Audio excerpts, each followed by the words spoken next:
All right, hi everybody. What's going on?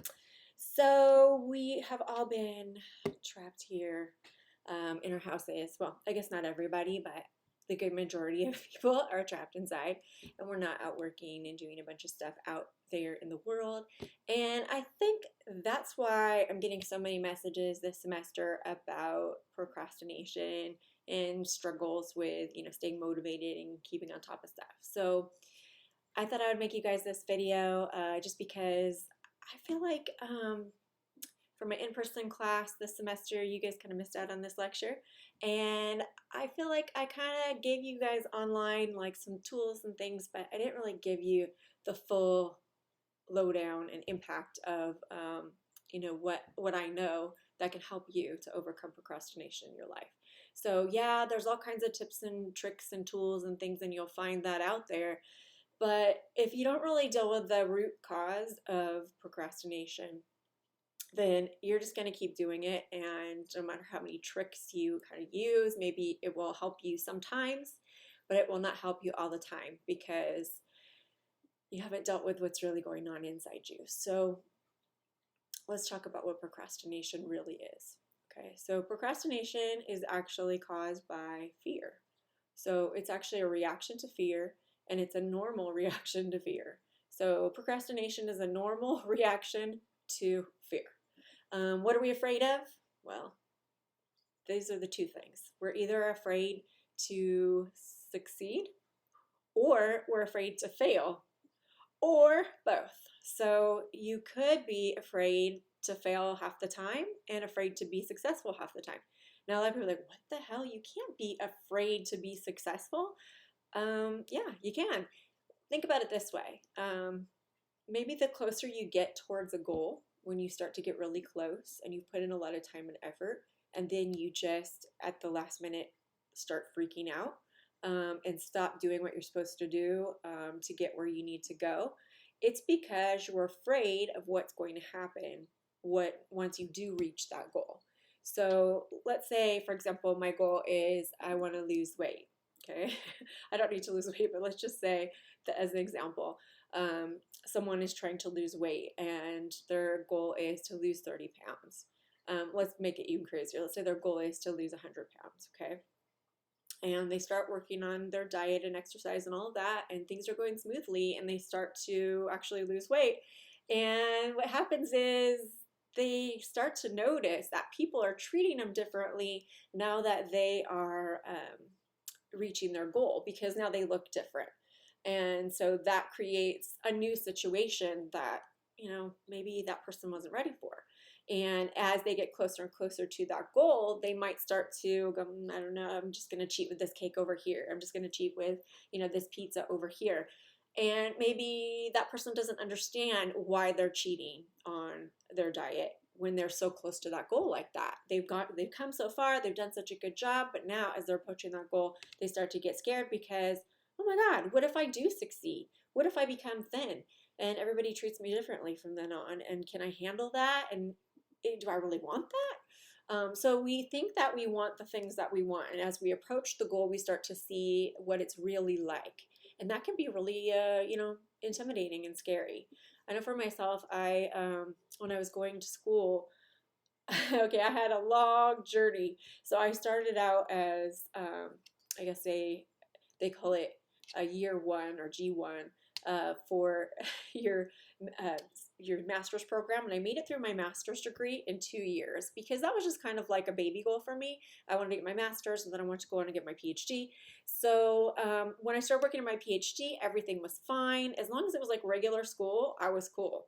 But as soon as you got to the dissertation portion, that's where I had to do a study, basically an experiment by myself on a topic that's never been researched before. And I didn't know what I wanted to do, and I had no idea how to do research. And then I realized kind of along the way that I kind of was missing some key skills that were necessary for me to get through that dissertation process. And instead of figuring out how to either A, go get those skills, or B, how to ask people for help, I started to I stopped working on my stuff. And so I actually paid, this is crazy, but it was like $2,500 every semester. So basically like $5,000 a year just to stay enrolled in the program. My supervisor for my dissertation, he was the guy who like ran that class that I was in that cost that much. And he didn't care whether I came in or not. He didn't care if I was working or not. His philosophy was, you'll finish it when you finish it. So I took my time. And what I didn't understand was that I was terrified to do my dissertation. And I was terrified to get my PhD. And I was terrified of what was going to happen after that. And there was a lot of reasons for that. But at the time when I was in the situation, I didn't understand why I was taking so long to do stuff. I was watching shows on TV that I normally wouldn't watch. I was cleaning instead of doing what I was supposed to do for my dissertation. When I finally finished because I ran out of time. So I got like an email from the dean saying, you've only got a year left, and otherwise, if you don't graduate by then we're going to kick you out of the program. And once I had like a deadline on it like that, I was sort of like, do I want to do this or do I not? And I had to decide, commit, and I did commit and I finished. But I think at that point, I already kind of knew that I didn't really want to be a therapist anymore, which is why I started out in the program in the first place. So in retrospect, when I was looking back, I was easily able to see the reasons why I had procrastinated. I wasn't sure what I wanted. I wasn't sure if the program I was in was really what I wanted to be doing. And I was teaching and doing other stuff that I did like. So I wasn't sure if I wanted to go that path at all. So finishing was a little harder for me because I was just not feeling it. It was the wrong, it was the wrong goal perhaps, or the wrong thing. But I did finish it anyway, thank God, right? So, and I was afraid to fail on my dissertation. I wasn't afraid to get my degree in terms of like, can I do it? It was more like, once I do get my degree, what am I going to do with it? You know, I don't know if it even matters if I have it. And honestly, I don't think it does, because I could have the job I have now without having my PhD, but I have it because it was a goal I set for myself that I really thought I wanted, but I was afraid of it. And also, you know, I was afraid to succeed at it, and I was also afraid to fail at it. So I was a both. Okay.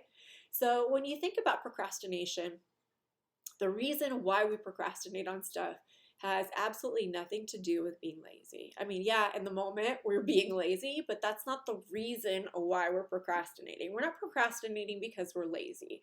We're procrastinating because we're trying to put off something that we're not sure about, or that we're scared or have anxiety about. And so when a lot of us, I guess a lot of you guys are telling me, I have a lot of anxiety about school. I don't know if I'm good enough to graduate. I don't know if I pass this class. That's one thing, but then I have to pass all these other classes too. So if I pass this class, then they're going to expect me to do all this other stuff. Is this really what I want to do, right? Some people are like, I don't know if I'm good enough student. I don't know if I have the skills. I don't know if I have the patience. I have ADHD. I don't know if I can make it through school.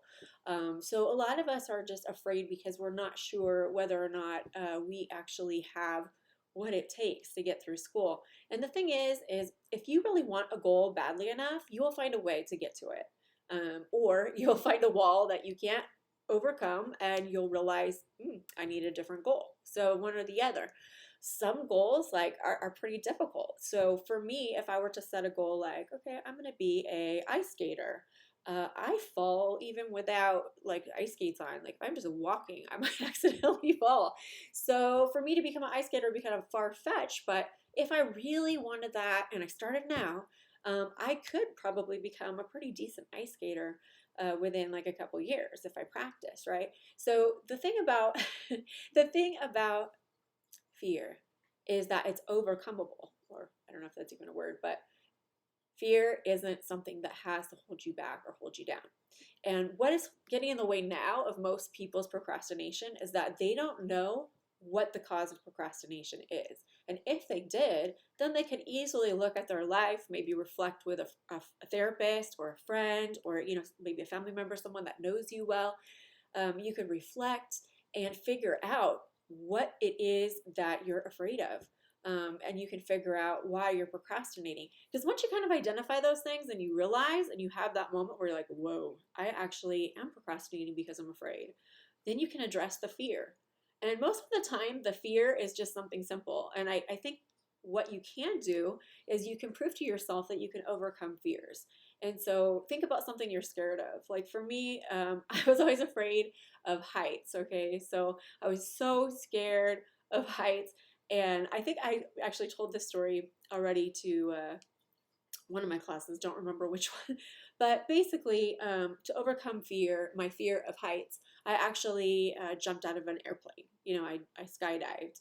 And after that, I realized I'm still alive. Nothing horrible has happened to me. So therefore, my fear might be irrational. Of course, I had to prove this to myself many times that I could overcome things that I'm scared of. I used to actually be afraid of, like going up and talking to people I didn't know. I remember being a kid and thinking like, oh, adults are crazy. They just walk up to each other and like shake each other's hand. Like, how am I going to do that when I get to be an adult? And when I got to be an adult, I was kind of like, this is really intimidating and I get scared sometimes, and that's okay. That doesn't mean that I shouldn't go to functions where I have to go meet people. It means I need to practice, saying hi to people and being social until I feel comfortable. Because really, it's just about feeling comfortable with trying or making attempts, right? So we had that game, the Jenga game, where you guys played Jenga, stack the block back on top, right? And the goal of the game was to get as many study skills as you could pulled out of the Jenga blocks, right? And actually, I guess the way to win, or the good way to win, would be to kind of figure out, hey, if I drop my Jenga a bunch of times in that first 10-minute block of time, then I will have more opportunities to pull study skills. Okay? So I want you to think about that. If the more you drop, the more opportunity you have. So it's like the more you fail, the more you learn, and the more it creates opportunities for you in the future. So you can come back from any kind of failure, okay? Any failure whatsoever. The only failure I don't think you can come back from is if you're dead. So if you're dead, you can't come back from that. But most other things you can come back from. So, even if you make a mistake, it's okay and it's not a big deal. And so I think what's helped me to overcome procrastination, and I'm not going to lie, I still procrastinate on stuff. But usually it's stuff where I'm like, okay, I understand the reason why I'm procrastinating right now. And then I can kind of pick myself up and figure it out and stop procrastinating. But that's because I have good self awareness. So, having good self awareness is the key to overcoming procrastination. It's being able to figure out, okay, what am I afraid of? Am I afraid to succeed? Am I afraid to fail? Am I afraid of change? Because some people, they just don't like change. Even though it's a goal they really want, they really don't want to have to feel uncomfortable, which is what change is about. It's about, feeling uncomfortable until things kind of settle again, right? But without, feeling uncomfortable and without change and without working on projects and achieving goals or working towards goals, then, your life kind of gets stagnant and you start to ask yourself at times like these when we're stuck inside, what am I doing with my life? Because coasting along and just watching Netflix all day and eating and, doing all that stuff is fun in a very relaxing, kind of lazy way. But there's a lot more to life than just sitting around doing a bunch of nothing. And there's a lot more to life than having fun. Fun is great, but you can also have fun by setting goals for yourself and moving forward towards those goals. It's a different kind of fun. It's the kind of fun where you have a sense of accomplishment for what you've done at the end of the journey. And the more journeys that you go on, meaning the more goals you have and the more you work towards those goals, obviously the more setbacks you're going to have and the more failure you're going to see. But that's normal. It's a normal to fail at things. It's normal to be scared. And so once you kind of realize everybody is, it's not just you. If you know anybody that never procrastinates, please send me their number. I would love to talk to them, pick their brain, figure out what the real deal is for them. But for most people, we're all scared. We're terrified of stuff. We're terrified of those things I told you, failure, success, and also change. And sometimes when we are approaching a goal that we don't want anymore, it's difficult to follow through and finish the tasks related to those goals. Now, the other thing that I have to say is if the goal is not your goal, then you're going to procrastinate on it because it's not really something that you want for yourself. So I think I was mentioning this to you guys that my son just really doesn't want to finish high school. He has decided he's done. And of course, we're like, no, you're not. But you can lead a horse to water, but you can't make them drink, right? So you can give everybody all the opportunities, but if it's not on their agenda and it's not something that they want, they're not going to do it. There are some people that will just sit around and watch Netflix their entire life and do nothing.